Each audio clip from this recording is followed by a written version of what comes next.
Welcome back to A Long Love Story. I am your host, Snoony, and it truly is a pleasure to see you again. Let us begin our tale.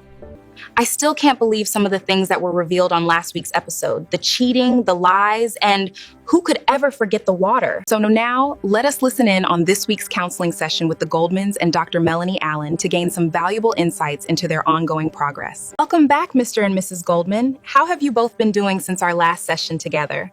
Please take your time and let me know what has been on your mind lately. Take a deep breath and relax now. It is important that we create a safe space for us to openly discuss what has been going on lately. I realized that I was not as innocent as I portrayed myself to be. In truth, I was just as wrong as the others involved in this situation. Last week's session helped me to understand that I wasn't always the victim, but I was also the perpetrator, and I am learning to accept that. To acknowledge my part as well. And it was a difficult realization, but necessary for us to move forward and build something better together. I am excited to hear your progress today. It is truly wonderful to see the positive steps you have both been taking during our sessions together. Wake up, Patricia. It is time for us to go home now before my brother gets there. Please, we need to leave as soon as possible. Did you hear that? I thought I heard something outside the door, but maybe it is just the house settling in for the night. Should I go check? Patricia, we cannot continue sneaking around like this. Eventually, he will find out about us, and I am not sure that either of us is truly ready for the consequences. He will begin to put the pieces together. This must end now, tonight. But I must be honest, no one makes me feel like you do, or makes love like you.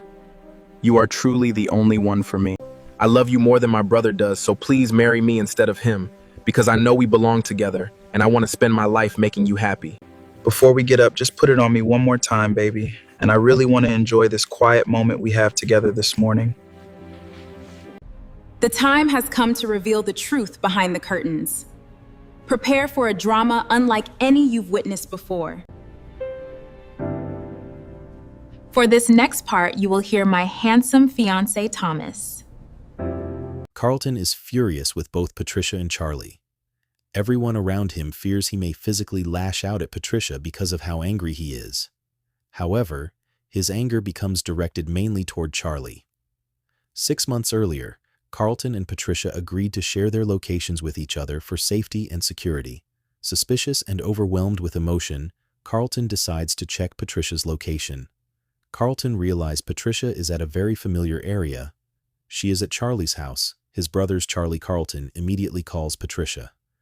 But Patricia doesn't answer. She allows it to go to voice. He calls again. Still, no answer. He calls again. Still no answer. Rage begins to consume Carlton. In frustration, he throws his phone. Moments later, he grabs his keys and phone and storms out of the house and drives straight to Charlie's house. Carlton arrives 10 minutes later to Charlie's house. As soon as Carlton arrives, he immediately notices Patricia's car in the driveway. His anger begins to intensify. Carlton begins knocking on the door. Then he begins to pound on the door repeatedly. I know you're here with Charlie. Open up. Still, no one answers. No one came to the door to acknowledge him. Carlton then checks for the spare key that is normally hidden under the mat, but it wasn't there. But before he looked any further, he tries the doorknob. The door is unlocked. Carlton slowly enters. He calls out for Charlie. No response.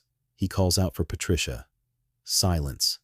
As he walks upstairs, he begins hearing voices from one of the bedrooms. He recognizes Patricia's voice, then Charlie's. Carlton hears Charlie say, "I love you." Patricia responds, "I love you more than I love your brother." Carlton hears everything. His heart breaks in real time. Carlton quietly turns the doorknob and opens the bedroom door. He sees Patricia and Charlie together in bed, cuddled up together. Carlton immediately begins to cry. Shock, betrayal, heartbreak, and rage all hit him at once. Carlton yells, "Patricia, what are you doing?" Then he screams at Charlie, "How could you?" Out of shame, they quickly cover themselves. Carlton continues yelling in disbelief. Charlie tries to explain. Charlie gets out of the bed and hurriedly puts on his shorts. He says, "It's not what it looks like."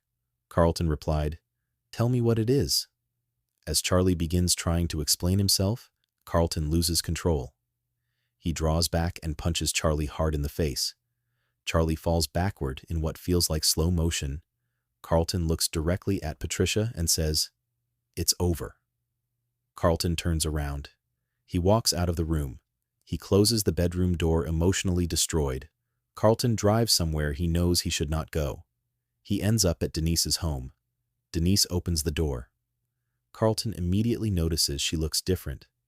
Denise has a large, round, pregnant belly. Carlton kisses Denise. Then he kneels and kisses her belly. He begins speaking softly to the babies. But here's what you didn't know. Denise is Patricia's younger sister. Question: how long have Carlton and Denise been involved? Is the baby Carlton's? Did Denise know about Patricia and Charlie? Is this revenge, love, or something else? Carlton, why did you feel the need to attack Charlie when you were doing the same thing with Denise? I suppose it was a moment of weakness. I just did not know how else to express what I was truly feeling in that situation. How is that fair to her or Denise, considering everything that has happened between the three of you over the past few weeks of these sessions? Let us continue really soon. Let's go ahead and set an appointment for 3 weeks from now so we can use that time to reflect on our progress. See you in a few weeks, but until then, love on one another and spend time together as you continue this important journey of healing and growth. Wow, I really enjoyed tonight's episode, did you? It was so well written and the performances were just incredible. But listen, forgiveness is for you, not for them. You should choose to forgive because of the depth of God's love. I will say this. I have reached a point in my life where I will no longer tolerate disrespect. And I have reached a point in my life where I'm not going to pretend I don't see what I clearly see. I've reached a point in my life where I accept people for who they are because I have accepted myself. I am no longer the same person I used to be. Right now, I am building an empire. I am building a legacy founded on the Word of God, a legacy that believes in doing unto others as you would have them do unto you, and a legacy that believes you should never leave people worse off than they were before you came into their lives. So, all is well. No hard feelings and no love lost. I truly and sincerely wish you the very best, Charlie. Stay tuned next week for episode 3. Let's see where this story goes because I promise you, you won't be disappointed.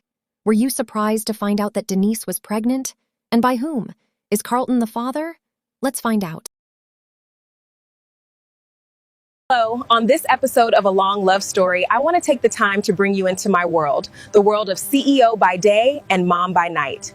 So come with me so you may understand the story behind A Long Love Story. Understand the Goldmans, the Browns, Charleston and Carmen, Alonzo and Faith, except I was in love with a narcissist, which is a completely different story. Let us spend a few hours with me. And for your information, you see the glory, but you refuse to hear my story. So let's talk. Faith is the center of my success. I owe everything to God and God alone, and I am truly grateful for all the blessings I have received in life. The journey has humbled me, and it is because of my journey I am the mother that I am and the businesswoman that I am still becoming. I won't give you a house tour because I need to protect my child's privacy, but I will insert a few clips of the space for you to see. Welcome to my home, welcome to my life, my peace, and my victory. I am so glad you are here to share this moment and see how far we have come together. This is my pink convertible. Isn't she a beauty?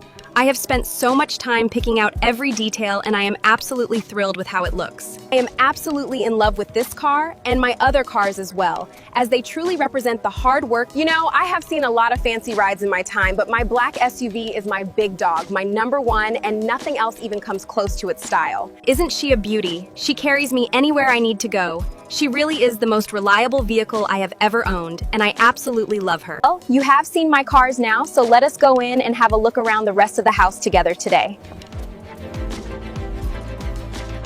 This is where the magic happens, my office. Just kidding, this is where I make magic. This is where things are birthed and brought to life daily. Let us go into the dining room. Oh, and just know I love to cook, and I am the only chef in this house, so prepare to be impressed. I was craving some good old stir fry, so tell me, what are you eating tonight? Drop it in the comments below, or please like and subscribe to our channel. I think white wine would pair well with this stir fry. Oh, and some toasted garlic rosemary bread, buttered well. After I eat this amazing food I cooked, let us relax in my in-home movie theater and watch a movie together, maybe something scary or romantic since I am such a hopeless romantic. Cheers to tonight. It is such a wonderful evening to be spending time together and celebrating all the little moments that make life truly special and memorable. Now that everything is finally ready and the table is set, I think it is the perfect time for us to sit down and enjoy this wonderful meal together.